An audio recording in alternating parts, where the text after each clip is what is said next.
Perempuan ini ditikam 30 kali, diperkaos, digorok lehernya 16 kali sampai kepalanya hampir putus. Bahkan kepalanya itu udah yang kayak mau jatuh ke belakang tapi dia masih hidup, kok bisa?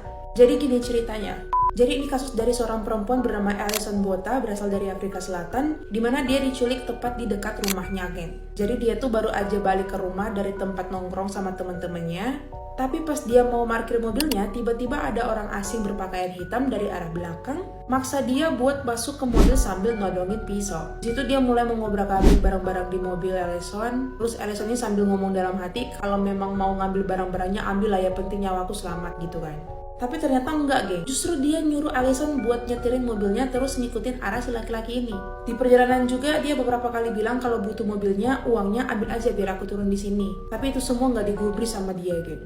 Gak lama kemudian Alison disuruh menepi bentar karena ternyata datang lagi satu pria temennya laki-laki tadi, dijemput gitu kan. Dah sampai akhirnya tibalah mereka di sebuah pedesaan yang ada lahan kosong, di mana di lahan kosong itu Alison diperkaos beberapa kali sama mereka. Tadinya mereka memang mau ngerampok aja barang-barangnya kan, HP, dompet, mobil, dan lain-lain. Gegara mereka jadi takut si Alison bakal laporin ke polisi, mereka mikir, gimana kita habisin aja nyawanya.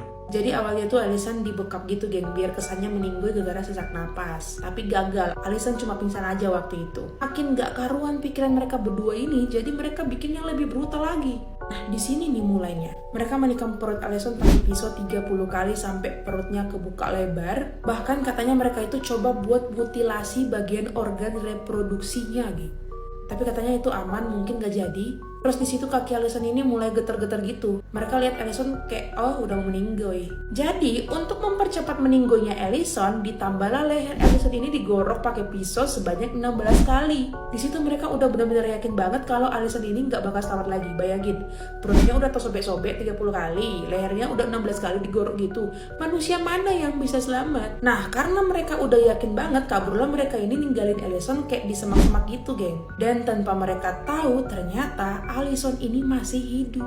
Jadi sebisa mungkin dia berusaha buat tiduran di pasir gitu sambil menulis dua nama pelaku tadi, yaitu Terence sama Friends to do it. Terus gak lama kemudian dia ngeliat kayak ada lampu kendaraan yang nembus ke semak-semak tadi. Di situ dia berusaha sebisa mungkin buat berdiri biar ada yang tahu kalau dia ini udah kesakitan banget. Dan kalian tahu, kepalanya itu kayak mau jatuh ke belakang, isi perutnya pun udah keluar kemana-mana. Jadi dia coba jalan itu sambil megang kepalanya yang mau jatuh, terus tangan satunya itu megang perut biar nggak makin terkeluar sisinya itu. Nah, singkat cerita sampai akhirnya dia ditemuin sama pengendara tadi dan langsung memberikan pertolongan pertama sambil nelpon ambulans, gengs. Dibawalah ke rumah sakit. Pas nyampe di sana, dokter pun sampai tak heran-heran. Kok bisa kondisi Alison yang udah nggak memungkinkan ini masih bisa bertahan hidup loh. Dan habis itu setelah berapa lamanya Alison menjalani operasi dan pemulihan, akhirnya dia cerita semua kejadian itu ke polisi.